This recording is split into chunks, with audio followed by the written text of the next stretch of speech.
The Detroit Lions look for real in their stomping of the Green Bay Packers on Thursday Night Football. We'll talk about that and where the Lions sit in the NFC heading into the rest of the Week 4 games, as well as picking all the Week 4 games. It's the Locked On NFL podcast with your hosts, Chris Carter and David Harrison. It's going to be a fun one. Let's get into it. You are Locked On NFL, your daily NFL podcast. Part of the Locked On Podcast Network, your team every day.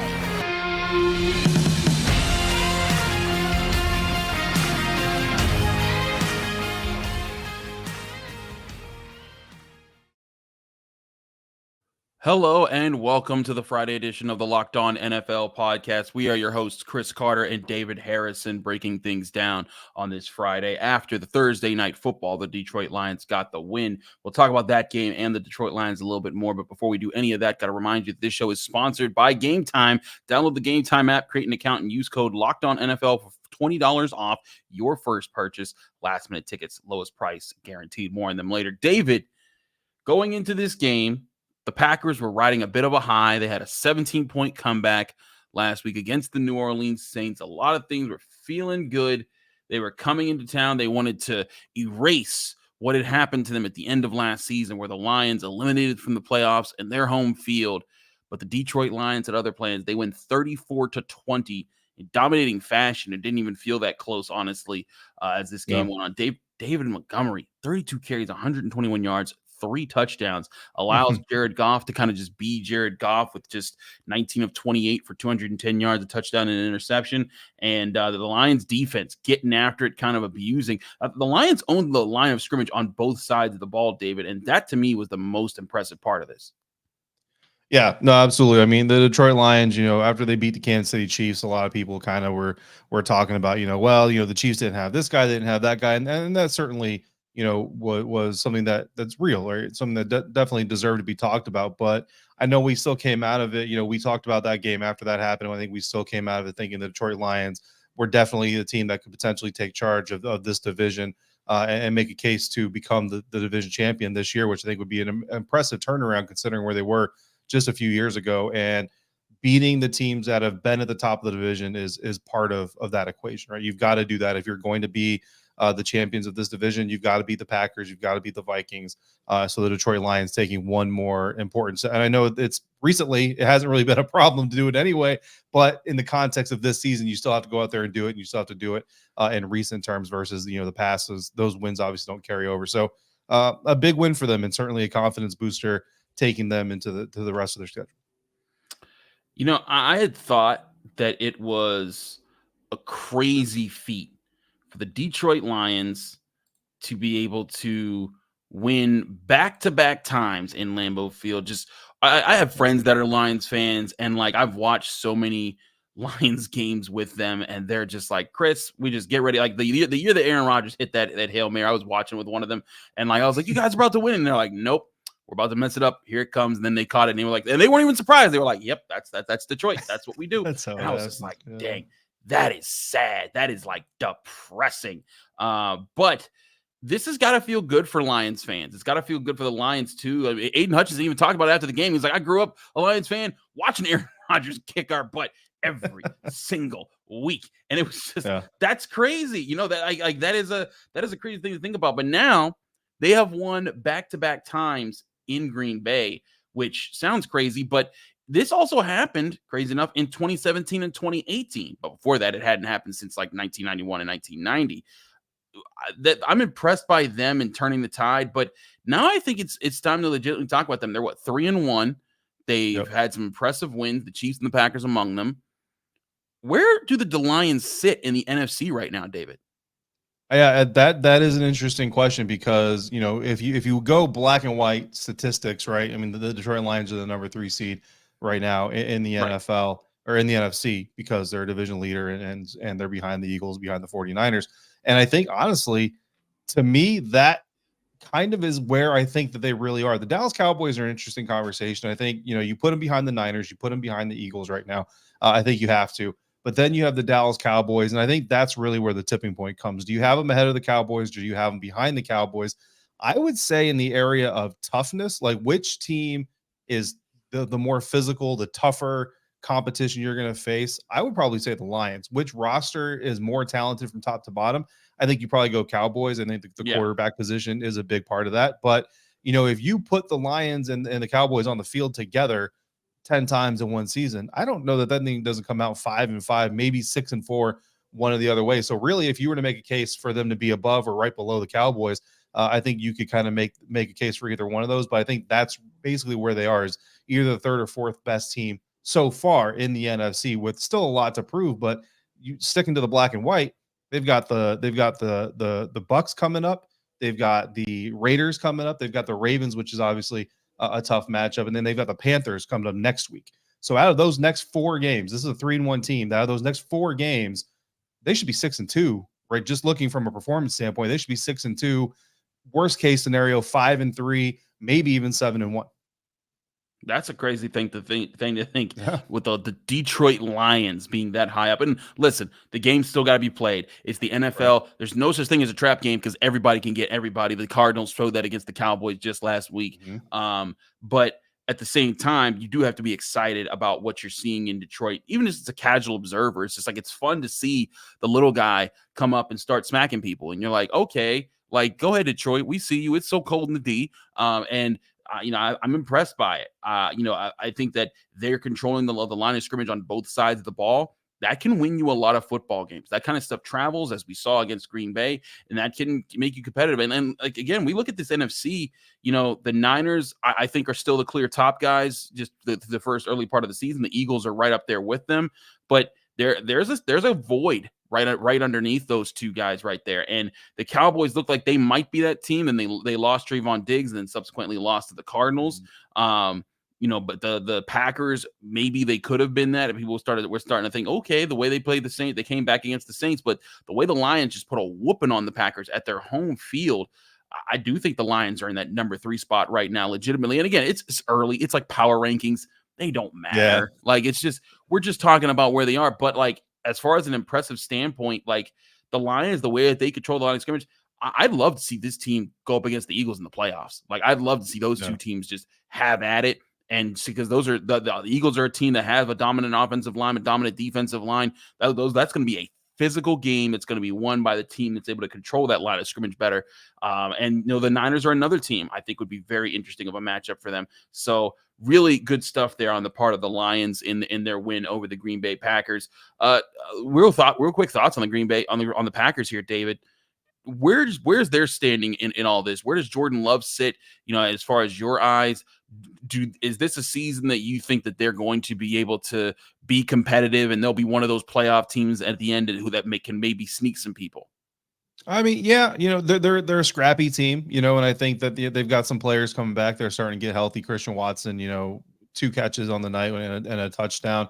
I mean, not a bad, season debut, I suppose, when you consider how young he is and all that. And I think that's really the thing. Like, nobody wants to talk about rebuild around the Green Bay Packers because this is a franchise that just came out of 30 plus years of Hall of Fame quarterback play and constant competition.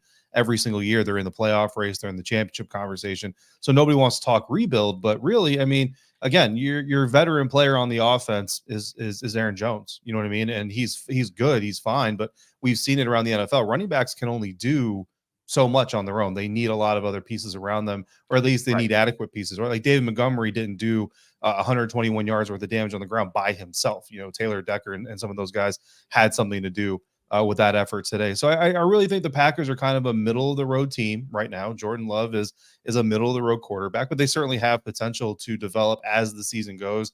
And then coming into I think next season is really where you see how good this roster as it is could be, plus whatever they add next year in the NFL draft and free agency.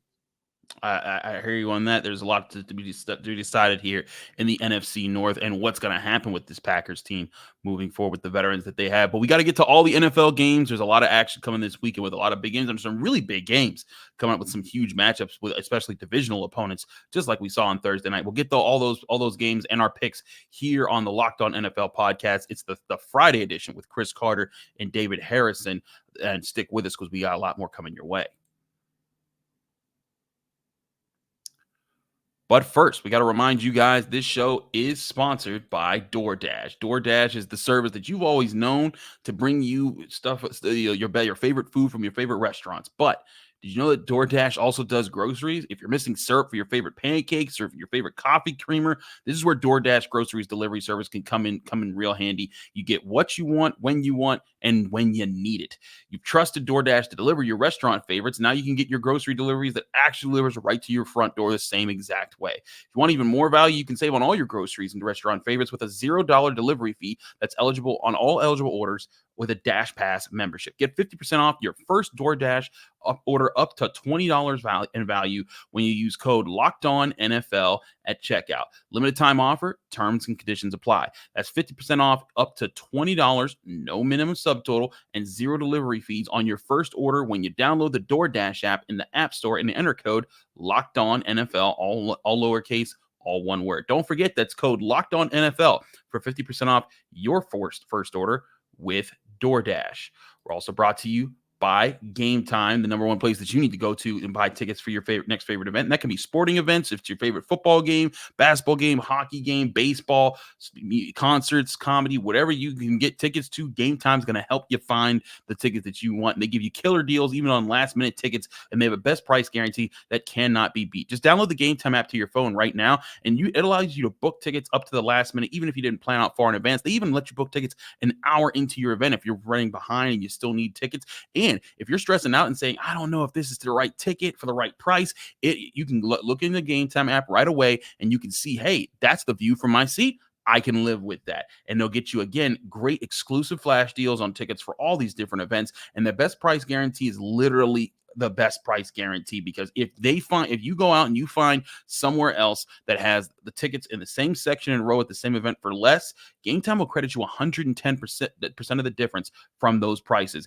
Snag the tickets without the stress with Game Time. Download the Game Time app, create an account, and use code LOCKEDONNFL for $20 off your first purchase, or go to their website, gametime.co. Terms and conditions apply. Create an account and redeem code LOCKEDONNFL for $20 off. Download Game Time today. Last minute tickets, lowest price guaranteed.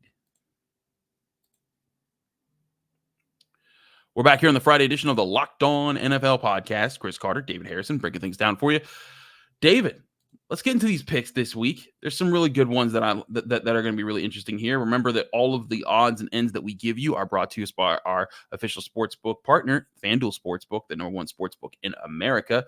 Let's lead off with the first game of Sunday, and remember, it's going to be 9:30 Eastern time for all you East Coasters. Yeah. For all you West Coasters, it'll be 6:30. Y'all going to be like, waking up the crust out of your eyes after you've been watching UCLA and Hawaii play at 1 o'clock in the morning. But the game in London is why this is the case, and it's the Jacksonville Jaguars -3. Technically, I guess they're home, quote unquote, according to the game, but the Falcons are +3. This is an interesting matchup here, David. The Falcons, they've impressed me in how they've kind of fought in these early weeks. I didn't peg them to be as competitive as they have looked. The Jaguars looked really good through 2 games, and then they got slapped by the Texans last week. But we talked about how the Texans do have a history of beating them. I think the Jaguars bounce back, that whatever mojo the Texans have over them, that's gone. I think that they have that they can be physical with the Falcons, but they have a quarterback that's going to be better than Desmond Ridder. Yeah, Desmond Ridder is a big question mark in this one. And the Jacksonville Jaguars, I hear they recently denounced all the success they had at the end of last season and decided to focus on this season. And it's a great idea. You know what I mean? I think they probably should have thought about that a little bit sooner. But I think it's going to come down to Desmond Ridder, like you just said. And I also think it's going to come down to the Falcons' defense. If they can keep the Jacksonville Jaguars offense from getting up to full speed, that gives the Falcons the opportunity to not depend on Desmond Ridder and depend on Bijan Robinson and the other running backs they have back there. If that happens, I think Atlanta has a chance. So it's kind of a push for me, to be quite honest with you. I can see this thing going either way. But I think Desmond Ridder and the Falcons' defense are going to draw the pace for the game. I hear that. Let's look at one of the games of the week. This might be the game of the week that everyone's talking about. That's the Dolphins at the Bills. The Bills at home at 3-point favorites, but we know Vegas, they give you 3 points for just being the home team. So this is really a toss. I'm riding with the Dolphins, David, because they put up 70 points last week, and they look just too red hot to be cooled down by the coldness in Buffalo. In Buffalo, it's actually pretty normal temperatures right now, but you get my point. I think that Buffalo, they're also coming off an impressive win against the Commanders, but I like the way the Dolphins are executing right now on offense. Eventually, they will cool off later in the season. Teams that score at high rates like that, eventually teams start to catch up to what you're doing and figure out ways to counter it. I just don't think the Bills are going to have those answers this early. No, I agree. I've got the Dolphins this one. I know they're the underdogs, but I've got the Dolphins. I just looking at that Buffalo Bills defense. They won 37-3 against the Washington Commanders, but they did a lot of that without blitzing, playing soft shell zone coverages. And look, the Miami Dolphins, they love explosives, but they'll take the underneath stuff just as all day long as well. And if you don't get pressure on Tua Tagovailoa, he's just going to pick you apart. I think all game long. And the over under 53.5. I'm taking the over on that. So I'm taking the Dolphins +3, and I'm taking the over on the 53.5 if I'm betting this game. Absolutely. I'm right with you on that one. That seems kind of low. It makes me wonder, what does Vegas know? What do you know? Why are you giving me that easy of a bet there? But I'm right with you. These teams are going to score a lot more than that. Let's move on to another 1:00 game. The Steelers at the Texans. The Texans at 1-2 upset the Jaguars last week. And now they're at home, but the Steelers are the favorites, road favorites here at -3. The Steelers coming off back-to-back wins over the Browns and the Raiders. And listen, as a person who covers this team, I can tell you right now, the big problem for the Texans, C.J. Stroud has looked very good. He's the first rookie in NFL history to throw for 900 plus yards in his first 3 starts.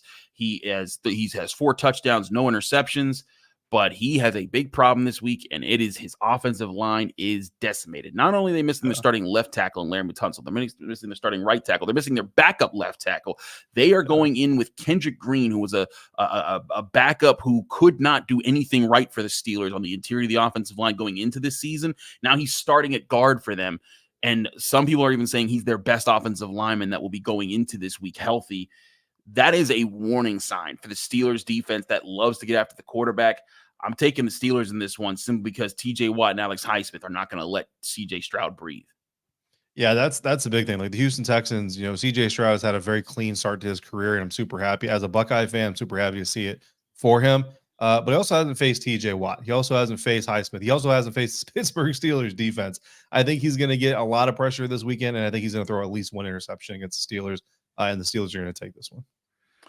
Right with you there. Rams at Colts. Colts 1.5-point favorites at home, which is a little peculiar. Now, Anthony Richardson does look to be healthy. At least he practiced this week, so he's looking like he's going to be able to play this weekend.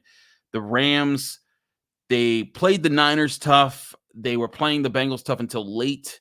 They had a good win in week 1. I'm taking the Rams in this one simply because I don't know if the Colts are going to be in sync with Richardson coming back, and he's still a rookie quarterback. It's not like a given, like, oh, he's going to be just back into a groove. He's still finding his groove in the NFL. That's why I'm taking the Rams. Yeah. No, and that's valid. I am going to go Colts here, especially if Anthony Richardson is back. I just don't have a lot of faith in what the Rams have, post Super Bowl, and I think things are kind of all the checks they've written are kind of starting to get cashed a little bit. I know Matt Stafford looks better than he certainly did, last year, dealing with all those injuries and missing all that time. But I am going to go Colts here. I think the 1.5 line is a good line. I think that is very indicative of what this game really is. But I do lean Colts on that one. The Vikings on the road against the Panthers. The Vikings, though, are 4-point favorites here over the Panthers, but the Vikings are 0-3, and they lost terribly last week to the Chargers in embarrassing fashion. Both coaches, I think, making very questionable decisions late, and just lots of mistakes in that one. This is the one they have to win. This is one where I feel for Luke Braun, our buddy at Locked On Vikings, because man, the Vikings, they have so much talent. Kirk Cousins is a good quarterback. Justin Jefferson is maybe the best receiver in football. Jordan Addison is a heck of a rookie that's putting on work. TJ Hawkins, come on, man. What all they need to do to get a dub this year? Well, it might just be playing the Panthers because they've also been on a bit of a struggle bus. Yeah, I mean, one of these teams is likely to go 0-4, right? I mean, it'd be really disgusting. We get a tie out of this thing, and both teams come out 0-3-1. But one of these teams likely to go 0-4. One of them can afford to go 0-4 because nobody really expected anything from the Carolina Panthers anyway. The other one, like you said, must win. It's a can't lose. Like if you're the Minnesota Vikings, you cannot lose this game, and that almost makes the Carolina Panthers incredibly dangerous. But you got to go Vikings if you're putting money on this. The Tampa Bay Buccaneers play their divisional rivals, the Saints. Both teams coming off losses last week after looking really strong in their first 2 games of the season. But the Saints at home are 3.5-point favorites. Man, I go back and forth about this because I was really impressed by the Buccaneers. I even made them my upset special last week. That was a dumb move on my part. I'll never do that again. Thinking they were going to beat the Eagles. And I can't ride with them this week after burning me twice. I'm taking the Saints at home. I think that defense becomes a problem for Baker and company. Yeah, the Friday injury report, the game status report really is incredibly important here. If Derek Carr doesn't go, and this is Jameis Winston leading the Saints in this game, I'm going Buccaneers. But if Derek Carr goes and Jamel Dean, the cornerback for the Tampa Bay Buccaneers, can't go, then I think I go Saints. So that Friday game status report is really important for me in this one. Absolutely is. We'll get to. Oh wait, we got one more game before we get to our next break here. Commanders at Eagles, one of the bigger spreads of the weekend. Eagles 8.5-point favorites going into this one at home. The Commanders got destroyed last week after looking really tough in the first two games. I'm picking the Eagles. I feel a kind of way about the points. I feel like the Commanders might find a way to cover, but because this is a divisional game. But the Eagles, I think they haven't even played their best football yet, and they're 3-0 and right where they need to be. That is true. I think the best of the Eagles is still to come. I don't know if we're going to get it in this matchup exactly. The Commanders defense, they've had some success, containing the Eagles offense in the past. Even though the game last year where the Eagles kind of ran away with the game, if you look at that game and watch the tape, Commanders defenders are in position, and a lot of those explosive passes the Eagles got, the Eagles players just made the better play. Well, being in position is the first step. And if the Commanders defense can continue to do that against the Eagles, then it keeps them in it. I go money line Eagles if I'm betting on this, but if I'm taking the spread, I go the Commanders with the points. Absolutely. We got a lot more to discuss here with the rest of the Week 4 NFL slate here on the Locked On NFL podcast, the Friday edition with Chris Carter and David Harrison breaking things down for you. So don't go anywhere. We still got a lot more to talk in that section.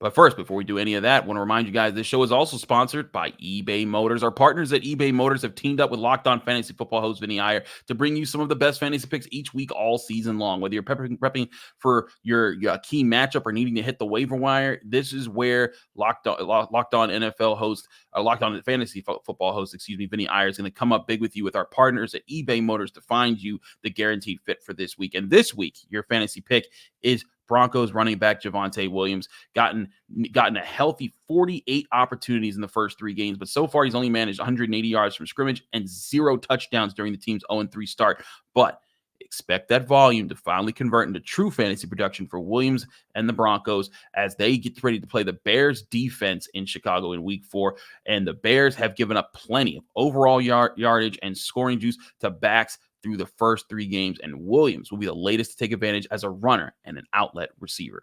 With eBay's Guaranteed Fit, you can find over 122 million parts and accessories for your vehicle at your fingertips. You can make sure your ride stays running smoothly. Air filters, brakes, batteries, taillights, alternators, shocks, struts, you name it, eBay Motors has it. And they'll make sure it's the right fit for your car because eBay Guaranteed Fit helps you understand exactly what parts you need for your vehicle the first time. So go forth, switch gears, crank the AC, and say goodbye to sweating if your ride needs a little fixing up. Because now you'll always be set up for success from the get-go. With eBay's Guaranteed Fit, everything your vehicle is calling for is just a click away. For the parts and accessories that fit your vehicle, just look for the green check. Get the right parts, the right fit, and the right prices at ebaymotors.com. Let's ride. eBay Guaranteed Fit only available to U.S. customers. Eligible items only. Exclusions apply.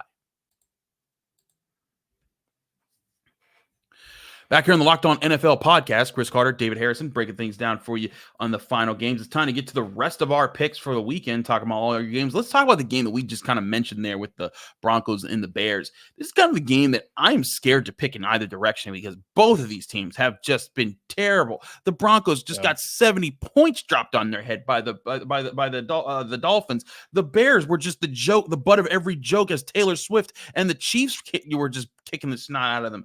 But the Broncos coming into this game in the road, I think this is not only is this the first time that someone's had 70 points score on the NFL, it's the first time they've been favored the game afterwards going into this. And that's how bad the Bears are. But I'm taking the Broncos just because I don't trust anything from Chicago. Not like I trust anything from Denver either. I think that Russell Wilson, they'll have enough to get through this game. But my goodness, this is going to be the 1:00 game that I think everyone's like, okay, I'm not putting that on my Sunday ticket. Yeah, I think I got to go Broncos here too. I think it's a little bit of karmic justice, and I don't wish failure on anybody. But Sean Payton making those comments about Nathaniel Hackett's coaching job last year, I don't think Nathaniel Hackett's Broncos ever got 70 points put up on them or even lost by They 50 did not. points. So just saying. Certainly talked a lot of trash to get his head smashed in a little bit early. Let's get to a big matchup that a lot of people will be tuning in for. That's the Ravens at the Browns, both 2-1. The Browns have looked dominant in 2 of their wins, and then they lost to the Steelers. The Ravens were looking like they were going to be the team of the AFC North, and then they lost to the Colts last week. The Browns at home, 2.5-point favorites, really close there on a lot of things. I'm riding with the Browns though, David. I know they're missing Nick Chubb, but that defense has been for real. I think Lamar Jackson, they'll make it a game. It'll be close, but I'm believing in what Cleveland's selling me as far as, hey, that they can bring the pass rush. Their corners are running with guys. I still got to see the injury report for coming out at the end of the week here, but I'm sticking with Cleveland at home. What say you? Yeah, this is an interesting one, and I think the Ravens. I don't tend to buy into the whole one team lost, the other team didn't win type of attitude. But if you watch that Ravens Colts game, the Ravens lost that game. You know what I mean? Like that's one of those games where you can say the Ravens lost more than the Colts won, but at the end of the day, it doesn't matter. It counts the same. So the Ravens play clean football. I think that they could absolutely come out of Cleveland with a win. But the problem is the Cleveland Browns are playing clean football for the most part, especially on defense, like you mentioned. And I think that could be the difference. So I think I'm going Cleveland here. Man, the Browns, look at them. If we're picking right here, they're starting 3-1 to their season and feeling pretty good. Let's keep it rolling here. Bengals at Titans, the other Ohio team here, but the Bengals are 2.5-point favorites on the road against the Titans here. Listen, the Titans, they look rough right now on offense. The Bengals, they don't look too great, but I think they can do just enough in this game, if not more than enough, to get the W here. I'm going Cincinnati. What say you? Yeah, I'm going Cincinnati, and the biggest thing I think when I think of the Tennessee Titans is the disappointment in DeAndre Hopkins. I mean, I feel like he had options. It's J.J. Watt going to the Arizona Cardinals all over again. I didn't get it when it happened, and now that we're into the experiment, I don't get it now. It doesn't seem like it was the best fit for the player, and you feel for a guy like DeAndre because I still think he's got the chops. Maybe if he went to Baltimore or somewhere else, maybe he'd be doing a little bit better. But yeah, you just hate to see him get wasted with the Titans. But I think the Bengals come away with this one. Raiders at Chargers. Chargers 5.5-point favorites. I think that's a fair number right there. I think I'd take them and the points at this point. The Chargers aren't a good team, I think, right now. They're a talented team, though, and that'll be what gets them through this game. Yeah, the Chargers have been a letdown early in the season, right? But I do think they beat the Raiders, and I think the Raiders have some soul searching to do at the end of the season as far as what direction they want to go with their franchise. And I think losing to the Chargers this week is going to be one of those things that catapults them to some tough decisions in the offseason. The Ezekiel Elliott revenge game. He's with the New England Patriots. They are playing the Dallas Cowboys in Dallas, but the Cowboys are 6.5-point favorites, as they should be, even though they just lost to the Cardinals. The Patriots, this is one of those sneaky games that I think the Patriots can give them a really tough fight. There'll be some back and forth. They'll make this competitive, but the Cowboys, they've got to bounce back after last week. I think that last week kind of shocked them into focus a little bit more. They'll find a way to win this one at home. Yeah, I think really this boils down to 2 quarterbacks and how they withstand against tough defenses, right? Micah Parsons is going to come after Mac Jones. The New England Patriots defense is typically better than most people realize, and Dak Prescott kind of folds under some pressure sometimes, but I think that Dak stands up more than Mac Jones does, and the Cowboys get the win. Now, this is the game. I don't think we need to talk about who's going to win this game as much. The Niners hosting the Cardinals. Granted, the Cardinals were looked at as the joke last week against the Cowboys, so I apologize to all the Cardinals fans out there for disrespecting them. But this is a 14-point spread. Now, I will say this: I'll take the Cardinals to cover. I think they'll find a way to like sneak into like the Niners will go up like 30 points, and then Josh Dobbs will lead like 2 late touchdown drives, and it'll be like they'll lose by like 12 or something like that. But the Niners are going to dust these guys. Cinderella that was fun. It's like what Oregon's coach said about Deion Sanders and the Buffaloes. It's like Cinderella's the Cinderella story's over. And I like Josh Dobbs. I covered him in Pittsburgh. Super nice guy. Root for the best for that guy. But the Niners are about to do some terrible things to them. Yeah, the Niners are going to run away with this one. This is at least a 10-point win. I don't know if I touched that spread, but at minimum, money line Niners so much is how you have to go. Yeah, and in the NFL, I mean, that's really hard to do. Even great team against bad team, that's still a tough measure to go for. Chiefs at the Jets. A lot of trash talk going on this week about the Jets with Zach Wilson and all the problems going on there. But the Chiefs are 9.5-point favorites, as they should be. This might be one where I take the Chiefs and the points. I don't care. I think the Chiefs got enough firepower. The Jets defense is in there, but Zach Wilson just looks rough. Yeah. And I think he makes too many. I think he makes mistakes that compound the problems of the Jets, and this becomes a blowout in the favor of the Chiefs. There seems to be a trend in professional sports that when non-athletic celebrities get involved in storylines with athletes, those athletes tend to take a downward spiral and the teams tend to go with them.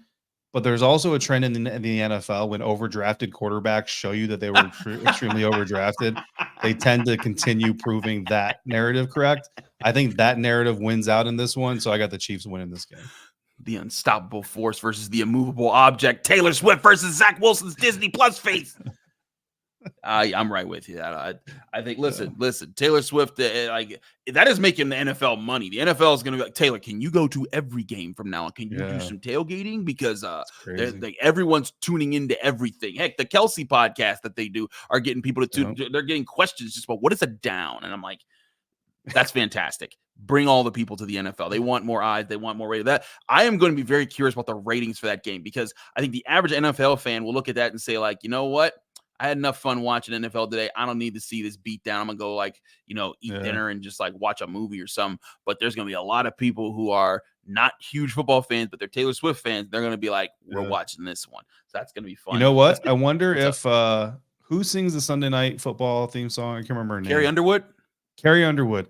Do you think Carrie had time to get Taylor in for a cameo on the theme song? That would before be this weekend. Epic. That's a way to steer into this thing if you're the NFL. Okay, if NBC pulls that off, I don't know how you do that. I don't know how much money that would. That just sounds like that would just cost a whole lot of money for a quick cameo. But if Carrie Underwood is just sitting there and they stop it and then Taylor Swift does a duet with her, that'd be stupid. Let's talk some actual football here for a second. Get away from that. That was just funny to chat about. But let's get to Monday Night Football. The Seahawks at the Giants. The Seahawks are 1.5-point favorites right now. And this has gone back and forth because I looked at this earlier. The Giants were favored at 1 point. So there's been some flipping here from Vegas. I'm riding with the Seahawks, though, because that was my pick in the first place. Maybe what it was I gave my pick on the Locked On Steelers podcast, and I said the Seahawks are going to win this game. And then all of a sudden, FanDuel was like, whoa. Chris has got something. We gotta flip that one. But I'm going with the Seahawks. Yeah, I'm not in love with either of these teams, but I'm less in love with the Giants than I am the Seahawks, so I'm going Seahawks. There you have it. Our Week 4 picks are in the books here. Chris Carter, David Harris on the Locked On Podcast Network and the Locked On NFL Podcast. David, always great riding with you, brother. Let people know they can find you, follow you, get more of your work. Yes, sir. On Twitter, DHarrison82, and then Locked On Commanders 5 days a week. Locked On Bucks. I am on Locked On Bucks 3 days a week, but Locked On Bucks is 5 days a week as well. Look at that man. He does way too much. Look at all these shows that he's putting out for y'all. He's David Harris, and I'm Chris Carter. Follow me on Twitter and Instagram at Carter Critiques. Read my work at the Pittsburgh Post-Gazette, post-gazette.com for all my Pittsburgh coverage there. Also, the Locked On Steelers podcast. Same way you find all of our podcasts on your favorite podcasting apps and on YouTube. Like this video if you enjoy it. Subscribe to all of our channels if you want more Steelers, Bucks, Commanders, or just general NFL coverage. Daily shows all the time. Let's keep it rolling. We'll be back Monday with more here on the Locked On NFL podcast from Kevin Ostreicher. Is he talking about your team in a big dub? Come back here to find out if that's the case.